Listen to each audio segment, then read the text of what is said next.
Hello lads and lasses and welcome back to the channel. Today we have some updated transfer news on a couple of outgoings and a singular possible, not likely incoming. Before we get into any of that though, if you're new around here or if you find yourself here quite often, head down below, hit that subscribe button for us. We're trying to hit 200 before the end of the year and we're about 3 months away from that. So if you want to help out, go do that. But we'll get into transfers now because that is what we're here for after all.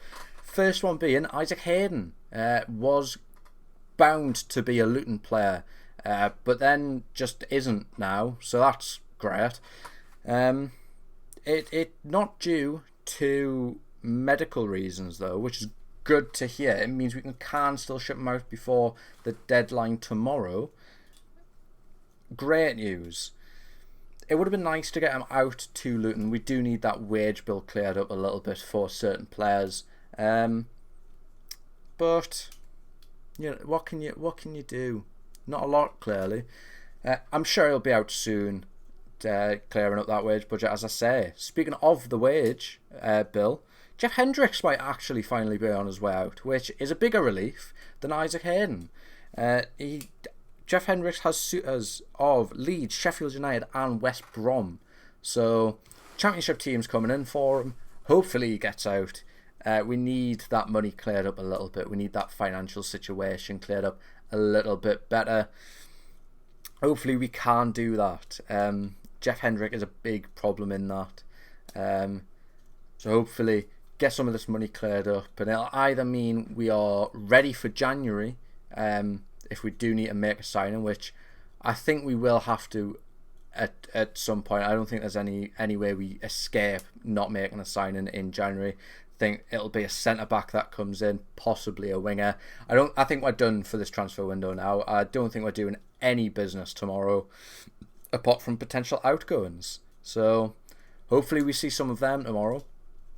If there's any important ones, I will of course bring you reactions as long as it happens earlier in the day because I'm busy in the afternoon, so we'll have to see what happens. Incoming transfers shall we talk about?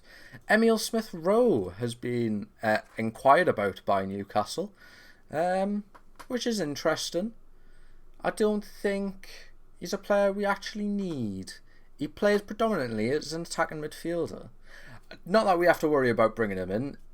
Mikel Arteta doesn't fancy loaning Emile to a top 6 rival. Chelsea and Aston Villa have both inquired. Both probably are going to get rejected. Both are top 6 rivals for this season. So I mean, it would be an interesting one if we did bring him in. He is, as I say, predominantly an attacking midfielder. Can play on that left wing a little bit as well, which isn't very helpful since we need a right winger more than a left winger. And even more than that, we need a centre-back. So I think it would be a bit of a pointless signing. His numbers from past seasons aren't fantastic either.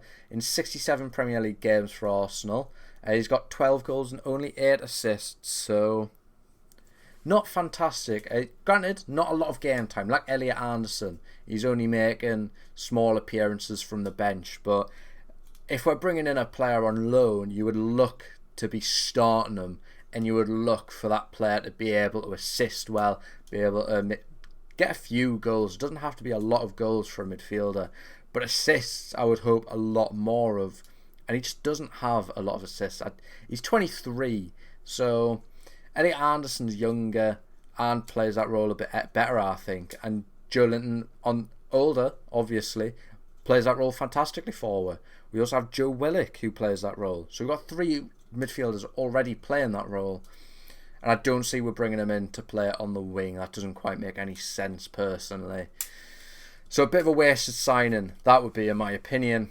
As I say, don't think it's going to happen with Unai Emery saying... not Unai Emery. Is he there? He's at Aston Villa. What am I talking about? Mikel Arteta, that's the one. Jesus Christ.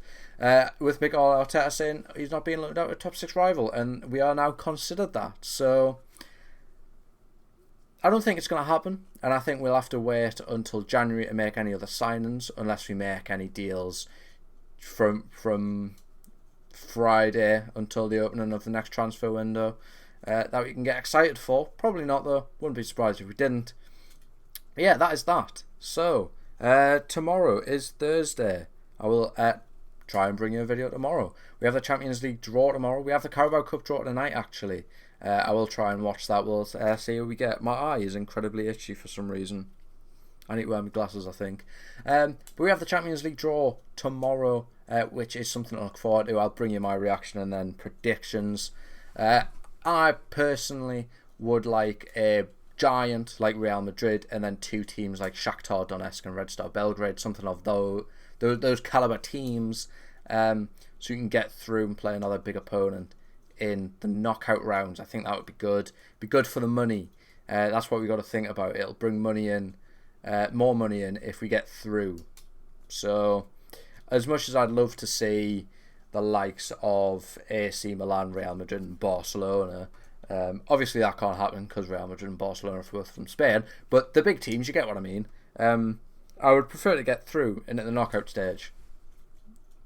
But you know, we'll find out tomorrow, and I'll bring you my reaction. And then my predictions will be up on Friday, definitely before the Brighton game.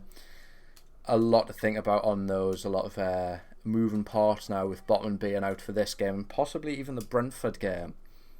We'll see what happens though. I'll bring you that in the next video. And apart from that, yeah, I'll see you tomorrow hopefully.